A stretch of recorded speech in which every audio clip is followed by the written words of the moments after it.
গত পর্বে আমরা পোস্ট এডিটিংয়ে এই পর্যন্ত দেখেছিলাম। তো আজকে আমরা বাকি অপশনগুলো একটা একটা করে দেখার চেষ্টা করব ইনশাআল্লাহ। তো আমরা নতুন একটা সেক্টর নেই। আচ্ছা, এখানে একটি বিষয় বাকি ছিল, সেটা হচ্ছে এই যে আমরা গ্যালারি ইমেজগুলো এখানে দিয়েছি, এই গ্যালারি ইমেজগুলো আমরা চাইলে এডিট করতে পারি। যেমন আমি যদি কোনো ইমেজের উপর ক্লিক করি, ওপরে দেখবেন এডিট আইকন এসেছে, এখানে ক্লিক করে আমরা এই গ্যালারির যে ইমেজগুলো আছে সেগুলোর বিভিন্ন ফিচারকে আমরা এডিট করতে পারি। যেমন এখানে যদি এই ইমেজের উপর ক্লিক করি, এই ইমেজের ক্যাপশন, এই ক্যাপশনকে আমরা এডিট করতে পারি। যেমন আমি এখানে লিখছি কাস্টম ক্যাপশন, লিখে তারপর আমি যদি এই ইমেজের উপর ক্লিক করি, এই ইমেজকে এডিট করা যাবে, এটাকে ক্লিক করে এটাকে এডিট করা যাবে, অল্টার টেক্সট দেওয়া যাবে, এসইওর জন্য ইম্পর্ট্যান্ট।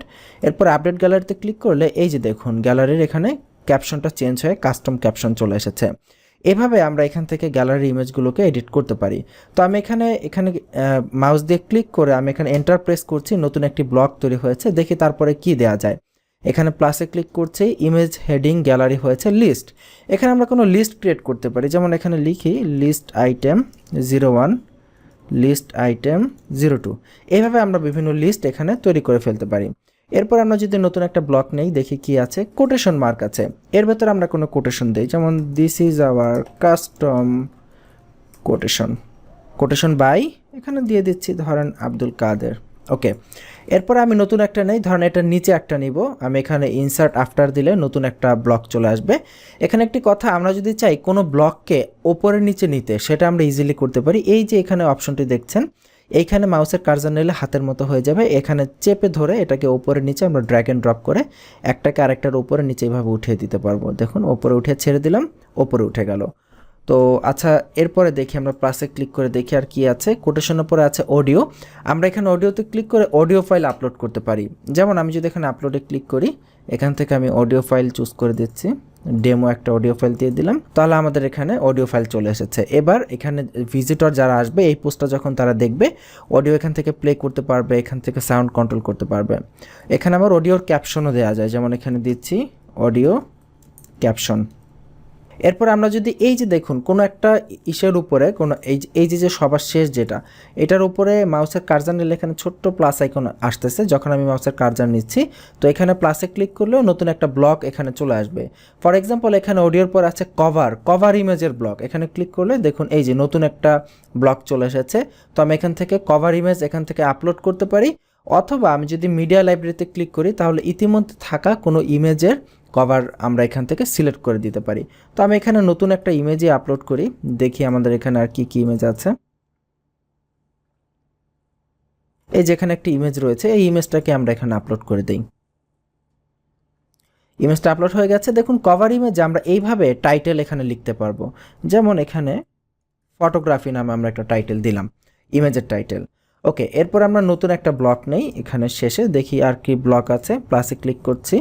এরপরে ফাইল, আমরা যদি চাই কোনো ফাইলকে এখানে আপলোড করব, এখানে কোনো ফাইল থাকবে, সেই ফাইলও দিতে পারি। যেমন আপলোডে ক্লিক করে ধরেন এখানে এটা আমরা অডিও ফাইল দেই, অডিও ফাইল বা যে কোনো ফাইল এখানে দেওয়া যায়। যেমন ধরেন এই যে ওয়ার্ডপ্রেসের যে ফাইলটা ছিল 5.1.1, সেটাও দেওয়া যায়। আচ্ছা, আমরা এত বড় ফাইল দিচ্ছি না আপাতত, এখানে আরেকটা অডিও ফাইল আমরা দিলাম। আচ্ছা, এখানে দেখাচ্ছে এক্সিড দ্য ফাইল লিমিট। আচ্ছা, এখানে একটি চমৎকার জিনিস দেখুন, এখানে আমরা একটা বড় ফাইল সাইজ যখন আপলোড করতে গেলাম, এখানে একটি এরর নোটিফিকেশন আসলো। সেটা হচ্ছে এই ফাইলটা ফাইল ম্যাক্সিমাম আপলোড যে সাইজ রয়েছে সেই সাইজকে এক্সিড করতেছে। এইটা আপনারা যখন ওয়ার্ডপ্রেসে ফার্স্ট টাইম কাজ করবেন এই সমস্যায় পড়তে পারেন। এটা হচ্ছে ওয়ার্ডপ্রেসে by default file upload size limit করা থাকে। এই লিমিটটা আমরা এডিট করে বাড়িয়ে নিতে হবে যদি আমরা বড় ফাইল সাইজ আপলোড করতে চাই। তো এইটা কিভাবে করতে হয় সেটা এখনই আমরা দেখছি না, সেটা আমরা সামনে দেখবো ইনশাল্লাহ। তো আমরা এর পরে চলে যাচ্ছি। আমরা এই ডিফটাকে আমরা এখান থেকে ডিলিট করে দিচ্ছি, এটার উপর ক্লিক করে এই আইকনে গিয়ে এখান থেকে রিমুভ ব্লক। ওকে, এরপরে আমরা এই ব্লকের সামনে ওপরে আরেকটা ব্লক নেই, ইনসার্ট বিফোর, দেখি আর কি কি অপশন আছে। এই অপশনগুলো মোটামুটি শেষ। এরপরে ইনলাইন এলিমেন্ট, এখানে ক্লিক করে ওপেন করছি। দেখুন ইনলাইন ইমেজ নেওয়া যায়। ইনলাইন ইমেজ মানে হচ্ছে লেখার ভেতরে ইমেজ থাকবে। আপনারা HTML CSS এ দেখেছেন যে ইমেজকে ইনলাইন করা যায়, লেখার ভেতরে ইমেজ চলে আসবে, সেইটা নেওয়া যায়। তো এটা জাস্ট ইমেজ দেওয়ার মতো। এরপরে কমন যে ব্লকগুলো সেগুলো আমরা প্রায় দেখেছি। এখানে দেখুন ভিডিও নামে ব্লক আছে, তো এখানে একটা ভিডিও ব্লক নেই। ভিডিও থেকে আপলোডে ক্লিক করি, আপলোডে ক্লিক করলে ভিডিও আপলোড করার অপশন আসবে। লাইব্রেরি থেকে চুজ করতে পারি বা কোনো URL থেকে আমরা চুজ করতে পারি। তো আমরা ইউটিউব থেকে যে কোনো একটা ভিডিও নিয়ে আসি। তো আমি ইউটিউবে চলে যাচ্ছি। এখান থেকে আমি যে কোনো একটা ইমেজ এখানে যে কোনো একটা ভিডিওতে ঢুকলাম, ঢুকে এখানে আমি একটা ভিডিওর লিঙ্কে কপি করলাম, কপি করে আমি এটাকে কেটে দিচ্ছি। এখন আমি এই লিঙ্কটা এখানে ইনসার্ট ফ্রম ইউআরএলে গিয়ে এই লিঙ্কটা দিয়ে জাস্ট এখানে ক্লিক করে দিব, তাহলে এই ভিডিওটা এখানে এমবেড হয়ে যাবে। দেখুন ভিডিওটা এখানে এমবেড হয়ে গেছে। এইভাবে আমরা এই এলিমেন্টগুলো নিয়ে ব্লক এডিটর দিয়ে আমরা কাজ করতে পারি। এখন আমরা ব্লক এডিটরে যে অপশনগুলো ছিল, যেমন আমি যদি এখানে নতুন একটা ব্লক নেই, দেখুন যে অপশনগুলো ছিল মোটামুটি লেআউট এলিমেন্ট আছে, এখানে ফরম্যাটিং এলিমেন্ট আছে, আমরা বেসিক যে অপশনগুলো ছিল সেগুলো দেখে ফেলেছি। এখন বাকি যে এগুলো আছে আমরা এগুলো একটু দেখার চেষ্টা করি। এখানে দেখুন এরপরে যেটি আছে সেটি হচ্ছে কোড। আমরা যদি কোনো কোড লিখতে চাই এখানে সরাসরি কোড আকারে সেটা থাকবে, সেইটাও আমরা দিতে পারি। যেমন এখানে যদি আমরা কোডে ক্লিক করি তাহলে এটা কোড, ধরেন আমি এখানে একটা কোড লিখছি হেডিং 2 এর, এটা সরাসরি কোডটাই দেখাবে, এরকম কোনো লেখা দেখাবে না। যেমন this is our custom code. Okay, এরপরে আরও একটা নেই, দেখি এরপরে কি আছে। এই হেডিংয়ের নিচে, এটার নিচে নিচ্ছি, এই যে ব্লকটা রয়েছে এই ব্লকের নিচে নিচ্ছি ইনসার্ট আফটার, দেখে এরপর আর কি এলিমেন্ট আছে। বেসিক যেগুলো আমাদের মোটামুটি লাগে সেগুলো সবই মোটামুটি নেওয়া শেষ। এরপরে ফরম্যাটিংয়ের এরপর আছে ক্লাসিক, আচ্ছা এরপর আছে custom HTML, pre formatted tag, table, verse, এগুলো আমরা ইত্যাদি আর অনেক কিছু নিতে পারি, কাস্টম HTML নিতে পারি। এরপরে দেখি আমাদের ইম্পর্ট্যান্ট আর কি আছে। এখানে বাটন নেওয়া যায়, আমরা যদি বাটনে ক্লিক করি এখানে দেখুন একটি বাটন চলে এসেছে। বাটনের এখানে ইউআরএল কোন জায়গায় যাবে, এখানে আমরা www.google.com দিয়ে দিচ্ছি এবং বাটনের টেক্সট দিই, বাটনে কি থাকবে, যেমন এখানে ক্লিক হেয়ার টু পারচেস। ওকে, এরকম আমরা বাটন ক্রিয়েট করতে পারি। এখানে দেখুন বাটনটাকে মিডলে নিয়ে যেতে পারি এভাবে। তারপরে দেখি আর নতুন কি ব্লক আছে, ইনসার্ট আফটারে গিয়ে প্লাসে ক্লিক করছি। লেআউট এলিমেন্টের মধ্যে আরও আছে পেজ ব্রেক, পেজের ব্রেক দেওয়ার, সেপারেটর দেওয়ার অপশন আছে, মিডিয়া অ্যান্ড টেক্সট দিতে পারি, স্পেসার, আমরা একটা ফাঁকা স্পেস ক্রিয়েট করতে পারি। আমরা যদি সেপারেটর দেই এখানে দেখবেন একটি সেপারেটর চলে এসেছে, এই যে এখানে এরকম একটা সেপারেটর আমরা নিতে পারি এখানে। তো এছাড়াও আমরা যদি আরও এখানে নেই, এখানে প্লাস আইকনে ক্লিক করছি, দেখি আর কি কি এখানে পাওয়া যায়। উইজেট, আচ্ছা উইজেট হচ্ছে যারা আমাদের ওয়েবগুলো দেখেছেন সেখানে অলরেডি আপনাদের ধারণা আছে যে আপনাদের ওয়ার্ডপ্রেসে বিভিন্ন ধরনের উইজেট থাকে। তো এরকম আমরা বিভিন্ন উইজেট নিতে পারি। তার মধ্যে একটি অন্যতম হচ্ছে শর্টকাট। প্রথমে আমরা দেখতে পাচ্ছি শর্টকাটের অপশন। শর্টকাট মানে হচ্ছে বিভিন্ন ধরনের ফর্ম, স্লাইডার ইত্যাদি ব্যবহার করতে গেলে সেগুলোর বিভিন্ন অপশন, মানে ধরেন কোনো একটা ফর্ম আমি ইউজ করব, সেই ফর্মের একটা ফর্মকে আমি আমার একটা পেজে প্রদর্শন করাতে চাচ্ছি, সেই ফর্মের একটা শর্টকাট থাকে, এরকম থার্ড ব্র্যাকেট দিয়ে স্কোয়ার ব্র্যাকেটের ভিতরে শর্টকাটের বিভিন্ন আইডি লেখা থাকে। তো এরকম একটা শর্টকাট দিলে এই জায়গায় সেই ফর্মটি চলে আসে। তো আমরা এখানে সেই শর্টকাটটি দিতে পারি। এখানে আরেকটি মজার বিষয় হচ্ছে, মনে করুন আপনি এখানে একটি এলিমেন্ট নিয়ে ফেলেছেন ব্লকে, এখন সেই এলিমেন্টটি আপনার লাগতেছে না, আপনি চাচ্ছেন সেই এলিমেন্টটি চেঞ্জ করে দিবেন। যেমন এখানে শর্টকাট না, যেমন এই যে ধরেন প্যারাগ্রাফটি, এই যে প্যারাগ্রাফ আপনি চাচ্ছেন এই এলিমেন্টকে চেঞ্জ করবেন। চেঞ্জ করতে চাইলে এই যে এখানে ক্লিক করবেন, ক্লিক করলে এটাকে আপনি কি করতে চান, প্রি ফরম্যাটেড করতে চান, কোটেশন করতে চান, হেডিং করতে চান। যদি আপনি হেডিংয়ে ক্লিক করেন তাহলে পুরো প্যারাটা দেখুন হেডিং হয়ে গেছে। তো আমি Ctrl+Z চেপে এটাকে পুনরায় আবার আনডু করে দিচ্ছি। এইভাবে আপনি করতে পারেন। আচ্ছা আমরা শর্টকাটে এটা রাখতেছি না, এখানে এটার ওপরে আমরা আরেকটা নেই, দেখি কি নেওয়া যায় আর কি কি আছে। উইজেটের ভেতরে লেটেস্ট পোস্টের উইজেট আছে, ক্যাটাগরি উইজেট আছে। তো আমাদের এই ওয়েবসাইটটা তো এখনও একেবারে ফাঁকা, এখানে তেমন কোনো উইজেট নেই। আর যারা আসলে বুঝতেছেন না যে উইজেট বিষয়গুলো কি, তাদেরকে আসলে বললে এখন বুঝবেনও না। আপনারা কোর্সের সামনের দিকে যান, যখন আপনারা উইজেটগুলো দেখবেন, উইজেটের ব্যবহার দেখবেন, তখন বিষয়গুলো একদম ক্লিয়ার হয়ে যাবে। আপাতত জাস্ট আপনারা শুনুন। এরপরে যে এমবেডের অপশন আছে, এখানে ইউটিউব আমরা অলরেডি এমবেড করা দেখলাম, ইউটিউব কীভাবে এমবেড করতে হয়। এখানে ইউটিউবের মতো করে আরও বিভিন্ন বিষয় এমবেড করা যায়। ভিমিও থেকে ভিডিও এমবেড করা যায়, এনিমোটো, তারপরে হুলু ইত্যাদি বিভিন্ন দেখেন প্রচুর অপশন দিয়েছে। তো এটা আমাদের জন্য অনেক বেটার হয়েছে। এই গুটেনবার্গ এডিটরে অনেক অপশন, প্রচুর অপশন আছে কাজ করার জন্য। তো এবার গেল এই ব্লকগুলো, মানে ব্লক এডিটরের মেইন অপশনগুলো গেল। এখন দেখুন এই ডান পাশে প্রচুর অপশন রয়েছে, এগুলো অত্যন্ত ইম্পর্ট্যান্ট। এখন আমি যদি যে কোনো এডিটর থেকে বের হয়ে এরকম কোনো একটা ফাঁকা জায়গায় আমি যদি ক্লিক করি মাউসের, তাহলে এখন আমি কোনো পার্টিকুলার এডিটরকে, মানে পার্টিকুলার কোনো ব্লককে সিলেক্ট করি না, এখন আমি জাস্ট বাইরে ক্লিক করেছি। এখন বাইরে ক্লিক করা অবস্থায় এখানে দেখবেন এই অপশনগুলো পাওয়া যাবে। প্রথমে আছে স্ট্যাটাস অ্যান্ড ভিজিবিলিটি। স্ট্যাটাসটা কি, ভিজিবিলিটি হচ্ছে পাবলিক, এই পোস্টটা কি পাবলিক দেখতে পারবে কিনা। আমি এখানে ক্লিক করলে তিনটা অপশন আসবে, একটি হচ্ছে পাবলিক দিলে সবাই এটা দেখতে পারবে, একটি হচ্ছে প্রাইভেট দিলে শুধুমাত্র এই ওয়েবসাইটের এডিটররাই দেখতে পারবে, আর কেউ এটা দেখতে পারবে না। এরপর আছে পাসওয়ার্ড প্রোটেক্টেড। আপনি যদি চান এই কন্টেন্টে কেউ যখন প্রবেশ করবে তখন একটি পাসওয়ার্ড দেখাবে, ওই পাসওয়ার্ড দিয়ে তাকে প্রবেশ করতে হবে। পাসওয়ার্ড না দিলে সেই কন্টেন্ট দেখতে পারবে না। এই পাসওয়ার্ড প্রোটেক্টেড থেকে আপনি সেটা করতে পারেন। এখানে ক্লিক করলে পাসওয়ার্ড দেওয়ার অপশন আসবে, সেখান থেকে আপনি পাসওয়ার্ড চুজ করে দিবেন। এইখানে সবার উপরে বাম পাশে কর্নারে যে অপশনটা এখানে দেখতে পাচ্ছেন সেটা হচ্ছে সেভ ড্রাফট। এই পোস্টটাকে আপনি সরাসরি পাবলিশ না করে ড্রাফট আকারে সেভ করতে পারেন। তো আমি যদি এখানে সেভ ড্রাফটে ক্লিক করি তাহলে দেখুন ড্রাফট হিসেবে এটা সেভ হয়েছে। এবং এটা প্রিভিউতে ক্লিক করলে পোস্টটা কীরকম দেখাবে সেটা আপনি আগে দেখে নিতে পারেন। তো আমি প্রিভিউতে যদি ক্লিক করি সরাসরি এই পেজে ওপেন হয়ে যাবে। আমি চাচ্ছি না এই পেজে এটা ওপেন হোক। আমি রাইট ক্লিক করে open link in new tab এটাতে দিচ্ছি, তাহলে নতুন ট্যাবে প্রিভিউটা ওপেন হবে। দেখুন এই হচ্ছে আমাদের পোস্টের প্রিভিউ। এই পোস্টটা যদি আমরা পাবলিশ করি তাহলে পোস্টটা ঠিক এইরকম দেখাবে। আমরা যেগুলো সাজিয়েছি দেখুন হুবহু এরকমই দেখতে পাচ্ছি। এই যেখানে বাটন ছিল, বাটনে আমরা গুগলের লিঙ্ক করেছিলাম, নিচের দিকে যাচ্ছি, এই যে দেখুন একদম হুবহু যেভাবে আমরা সাজিয়েছি সেভাবেই এই প্রিভিউটা শো করতেছে। তো আবার আমরা ব্যাকে চলে আসতেছি, এখানে সেটিং আছে, এখান থেকে এই সেটিং বা গিয়ারে যদি আপনি ক্লিক করেন এই সেটিংটা ওপেন হবে, আবার গিয়ারে ক্লিক করলে সেটিংটা চলে যাবে। তো আমরা এখানে ওপেন করে নিচ্ছি। তো এরপরে দেখুন এখানে একটা অপশন রয়েছে stick to the front page. এই অপশনটির কাজ হচ্ছে, মনে করুন একটি ওয়েবসাইটে যখনই আপনি নতুন কোনো পোস্ট করবেন সে কী করবে, আগের পোস্টের ওপরে চলে যাবে। যেমন আমাদের ওয়েবসাইটে দেখুন এখানে একটি পোস্ট আছে। এখন আমি যদি এখানে নতুন কোনো পোস্ট করি আমার ওয়েবসাইটে তাহলে এই পোস্টটা 2 নম্বরে চলে যাবে, নতুন পোস্টটা ওপরে চলে আসবে। কিন্তু আমি যদি এখানে stick to the front page এই অপশনটা সিলেক্ট করে দেই তাহলে আমি যদি নতুন কোনো পোস্ট করি তাহলে প্রথম পোস্টটা মানে যেটাকে আমি স্টিক করব সেই পোস্টটা নিচে যাবে না, সেই পোস্টটা ওপরেই থেকে যাবে। নতুন যত পোস্ট করব সেই পোস্টগুলো ওই স্টিক করা পোস্টের নিচ থেকে আসা শুরু হবে। তার মানে এই পোস্টটা সবসময় ওপরেই থাকবে। এটা হচ্ছে সেই অপশন। এরপরে পেন্ডিং রিভিউ, এটা দিলে মানে আমাদের মানে যে পোস্ট আমরা করছি সেটা রিভিউর জন্য পেন্ডিং অবস্থায় থাকবে। এবং এখানে দেখুন পাবলিশের ডেট, আমরা কিন্তু এখান থেকে পাবলিশের ডেট চুজ করতে পারবো যে এই পোস্টটা কবে পাবলিশ হবে। এখানে দেখুন ইমিডিয়েটলি আছে। আমি যদি এখান থেকে ডেট চুজ করে দেই, টাইম চুজ করে দেই, তাহলে এটা যত তারিখ দিব অত তারিখ পাবলিশ হয়ে যাবে অটোমেটিক্যালি। এরপরে মুভ টু ট্র্যাশ, যদি এটাকে ডিলিট করে ফেলতে চাই মুভ টু ট্র্যাশে দিতে পারি। এরপরে রয়েছে পার্মালিঙ্ক। পার্মালিঙ্ক মানে হচ্ছে এই যে পোস্টটা আমরা করেছি সেই পোস্টের অ্যাড্রেসটা কী হবে, সেই পোস্টে কোন অ্যাড্রেসে গেলে পাওয়া যাবে। যেমন আমি যদি আইটি বাড়ি থেকে কোনো একটা পোস্ট ওপেন করি, এই যে শেষে যে অংশটুকু দেখতে পাচ্ছেন মেইন ওয়েবসাইটের শেষে, সেইটাই হচ্ছে আমার পার্মালিঙ্ক। তো এই পার্মালিঙ্কটা কী হবে, এখানে দেখুন কাস্টম পার্মালিঙ্ক দেওয়ার অপশন আছে, আমরা এখানে দিয়ে দিচ্ছি কাস্টম পার্মালিঙ্ক। ওকে, এখন আমাদের এই লিঙ্কটা এরকম হবে। পোস্টটা পাবলিশ করার পরে আমাদের ওয়েবসাইটের এই পোস্টের লিঙ্কটা হবে এরকম, localhost/project1 তারপরে ডেট তারপরে কাস্টম পার্মালিঙ্ক, আমরা এখানে যেটা লিখেছি সেটা। এরপরে ক্যাটাগরি রয়েছে।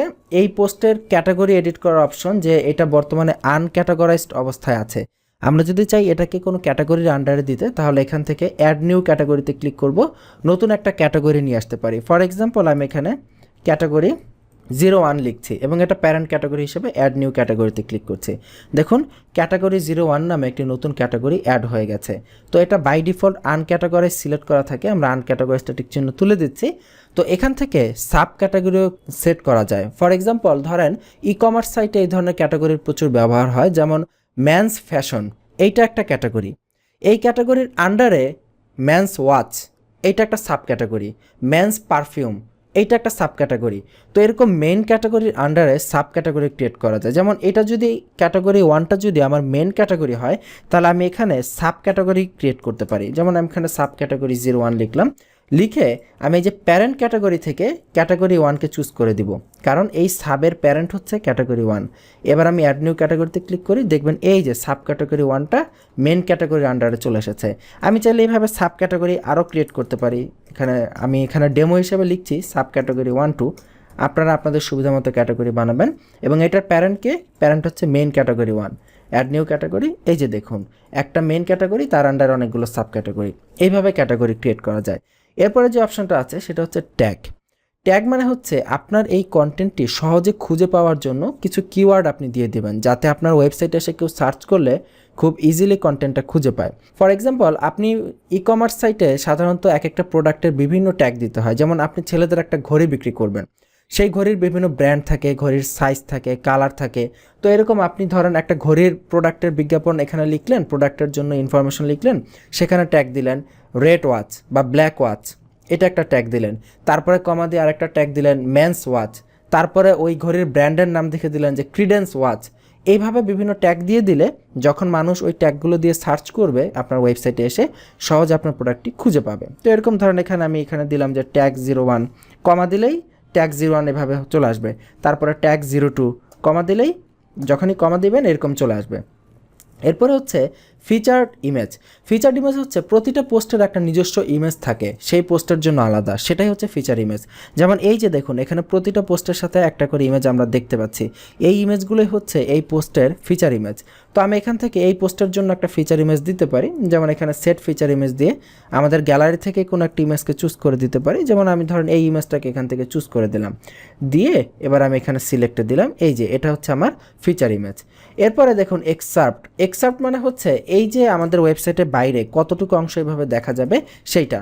তো এখানে আলাদাভাবে আসলে এক্সার্প্ট এইভাবে লিখতে হয় না, কারণ বর্তমান যে লেটেস্ট থিমগুলো আছে থিমগুলো এমনিতে এক্সার্প্টের কিছু অংশ সামনে থেকে এইভাবে দেখায়। তো এই জন্য দেখুন এখানে অপশনাল দেওয়া হয়েছে, এটা খুব একটা এখন আর ব্যবহার হয় না। তো এটা বাই ডিফল্ট এমনিতেই থিমের অপশনে দেওয়া থাকে। এরপর হচ্ছে ডিসকাশন।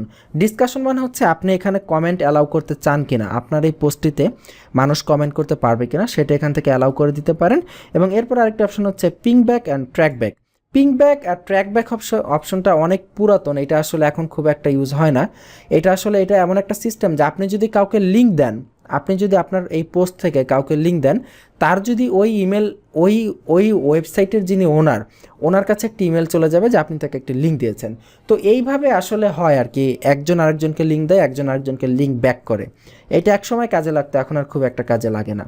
তো এই হচ্ছে এটা পাবলিশিং সংক্রান্ত কিছু এখানে অপশনগুলো আমরা দেখলাম। এখন হচ্ছে প্রতিটা ব্লককে আমরা যদি সিলেক্ট করি, যেমন এই হেডিংয়ের ব্লকের উপর আমি যদি ক্লিক করে এই ব্লকটাকে সিলেক্ট করি, তখন ওই ব্লক সংক্রান্ত কিছু অপশন এখানে প্রদর্শিত হবে। এবং এই জন্যই কিন্তু প্রথমে আমি আপনাকে এইখানে ডাবল ক্লিক করে নিয়েছিলাম, যাতে করে এই ডকুমেন্টের অপশনগুলো এখানে চুজ হয়, এবং এই ব্লক কিন্তু তখন ছিল না। তো এখন যদি আমি কোনো ব্লককে এইভাবে ক্লিক করে সিলেক্ট করি, তখন সেই ব্লকের বিভিন্ন অপশন আমরা দেখতে পাবো। যেমন এখন আমি এই ব্লকে সিলেক্ট করেছি, এই ব্লককে দেখুন, এই ব্লকের বিভিন্ন অপশন এখানে দেখাচ্ছে। এখানে ফন্ট সাইজ দেখাচ্ছে নর্মাল, আমি যদি চাই ফন্ট সাইজ এখান থেকে বাড়াতে, আমি এখান থেকে লার্জে ক্লিক করলে দেখুন পুরো ব্লকের ফন্ট সাইজ বড় হয়ে গেছে। নর্মালে দিলে নর্মাল, স্মলে দিলে স্মল হয়ে যাবে। আমি নর্মাল দিচ্ছি। এখান থেকে আমরা চুজও করতে পারি, ধরেন 15 পিক্সেল চাচ্ছি 15 পিক্সেল, 150 পিক্সেল চাচ্ছি 150 পিক্সেল। দেখেছেন, আলটিমেটলি আমরা এখান থেকে করতে পারি। আবার এখানে ড্রপ ক্যাপ, এখানে দিলে যেটা হবে নিউজ পেপার সাইটের মতো, নিউজ পেপার সাইটে দেখবেন প্রথম অক্ষরটা অনেক বড় থাকে, তারপর থেকে শুরু হয়, ঠিক এইরকম কাজ আপনি এখান থেকে ড্রপ ক্যাপের মাধ্যমে করতে পারেন। তারপরে কালার সেটিং, এখান থেকে আমরা ব্যাকগ্রাউন্ড কালার, এই যে পার্টিকুলার ব্লকটা, এই ব্লকটুকুর আমরা ব্যাকগ্রাউন্ড চেঞ্জ করতে পারি। যেমন আমি যদি এখানে ব্যাকগ্রাউন্ড কালার নীল দেই, ব্লু ব্যাকগ্রাউন্ড কালার চলে এসেছে। এখান থেকে আমরা যদি এরকম গ্রেডিয়েন্ট দেই, আমরা যদি চাই এরকম আমরা ব্যাকগ্রাউন্ড কালার আমরা চেঞ্জ করব নিজেদের ইচ্ছা মতো, দেখুন ব্যাকগ্রাউন্ড কালার এখান থেকে আপনি চুজ করে দিতে পারেন। তো আমি এখান থেকে একটা নীল ব্যাকগ্রাউন্ড কালার এখানে রাখলাম। তারপরে টেক্সটের কালার এখান থেকে আমরা চেঞ্জ করতে পারি, যেমন এখানে সাদা আছে, আমরা এখানে ব্ল্যাক করতে পারি, এই কালার দিতে পারি। এখানে ক্লিক করে আমরা আমাদের ইচ্ছা মতো কাস্টম কালার দিতে পারি, এখানে কাস্টম কালার দেওয়ার অপশন রয়েছে, এখানে সাদা দিয়ে দিচ্ছি। এরপরে অ্যাডভান্স অপশন আছে, এখানে অ্যাডভান্সের ভিতর আপনি যদি এডিশনাল কোনো সিএসএস ক্লাস দিতে চান, মনে করেন এই শুধুমাত্র পুরো ওয়েবসাইটের ভেতরে পার্টিকুলারলি এই একটা ব্লকের ভেতরে আপনি কোনো এক্সট্রা সিএসএস ক্লাস দিতে চাচ্ছেন, সেই ক্ষেত্রে আপনি এই ব্লকটাকে এখানে একটা এডিশনাল সিএসএস ক্লাস দিবেন, এবং সেই ক্লাসের জন্য একটা স্টাইল আপনি ডিক্লেয়ার করবেন। প্রতিটা থিমেই কাস্টম স্টাইল দেওয়ার অপশন থাকে। তো আপনি এখানে একটা ক্লাস দিয়ে ওই ক্লাসের যে কাস্টম স্টাইল দিবেন থিমের ভেতরে, সেই স্টাইলটাই এখানে পাবে শুধুমাত্র পার্টিকুলার একটা ব্লকে। তো এইটা আসলে কিভাবে কাস্টম স্টাইল দিতে হয়, সেই অপশনগুলো আমরা যখন থিম কাস্টমাইজের দিকে যাব তখন আমরা দেখব যে কাস্টম স্টাইল দেওয়ার অপশন থাকে প্রায় প্রতিটা থিমেই। আমরা তখন দেখব যে কাস্টম স্টাইল শিট কিভাবে ওইখানে দেওয়া যায়।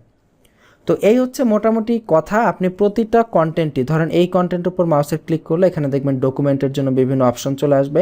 এখান থেকে দেখুন এই যে ইমেজের হাইট উইট আপনি এখান থেকে কন্ট্রোল করতে পারবেন। ইমেজকে কোথাও লিঙ্ক যদি করতে চান, এই ইমেজে ক্লিক করলে লিঙ্কে চলে যাবে। ধরেন কাস্টম ইউআরএল, এখানে আপনি কাস্টম ইউআরএল যদি দেন সেই লিঙ্কে চলে যাবে এই ইমেজে ক্লিক করলে। তো এইভাবে আমরা আমাদের ইচ্ছা মতো এগুলোকে আমরা কন্ট্রোল করতে পারি। তো গুটেনবার্গ এডিটরে যা কিছু ছিল, মোটামুটিভাবে আপনার যা কিছু লাগবে কাজ করতে, সেগুলো মোটামুটিভাবে আমরা কমপ্লিট করে ফেলেছি। তো তার মানে এই হচ্ছে ওয়ার্ডপ্রেসের যে লেটেস্ট আপডেট গুটেনবার্গ এডিটর। এই এডিটর সম্পর্কে আমরা জানলাম যে actually what is this editor. এবং এখানে একটি বিষয়, আমরা কন্ট্রোল জেড প্রেস করে আন্ডু করতে পারি। যে কোনো একটা কাজ করলাম, কন্ট্রোল জেড প্রেস করলে আন্ডু হবে। তো এখানে আন্ডু করার এখানে তীর চিহ্ন আছে, দেখুন এইখানে ক্লিক করলে প্রতিটা কাজ আন্ডু হবে। আমরা কি কি কাজ করেছি দেখুন, একটা একটা করে আন্ডু হচ্ছে। আমি যদি আবার এখানে ক্লিক করি তাহলে রিডু হবে, কাজগুলো আবার পুনরায় ব্যাক হয়ে যাবে। এভাবে আমরা আন্ডু রিডু করতে পারি। এবং এখানে একটি প্লাস আইকন আছে, এখানে ক্লিক করলে আমরা নতুন কোনো ব্লক যদি নিতে চাই, এখান থেকেও আমরা নতুন একটা ব্লক নিতে পারি। আবার কোনো ব্লকের নাম যদি আপনি সার্চ করতে চান, যেমন লিস্ট চাচ্ছেন, লিস্ট লিখলেন, লিস্ট চলে এসেছে। এভাবে সার্চও করা যায়। এখানে আরও একটি বিষয়, সেটা হচ্ছে এই যে আইকনটি দেখতে পাচ্ছেন, এখান থেকে আপনি পুরো আপনার কন্টেন্টের একটা যাবতীয় ধারণা পাবেন যে কোনটার পরে কি আছে। এই যে প্রথমে কোড আছে, এই যে আমরা প্রথমে কোড দিয়েছি, তারপরে প্যারাগ্রাফ আছে, এই যে পরে প্যারাগ্রাফ। ধরেন আমি এই ইমেজে যেতে চাচ্ছি, এক ক্লিকে এখানে ক্লিক করব, এই যে ইমেজের ব্লকটা এখানে চলে এসেছে। এভাবে আমরা এখান থেকে নেভিগেট করতে পারি ব্লগগুলো।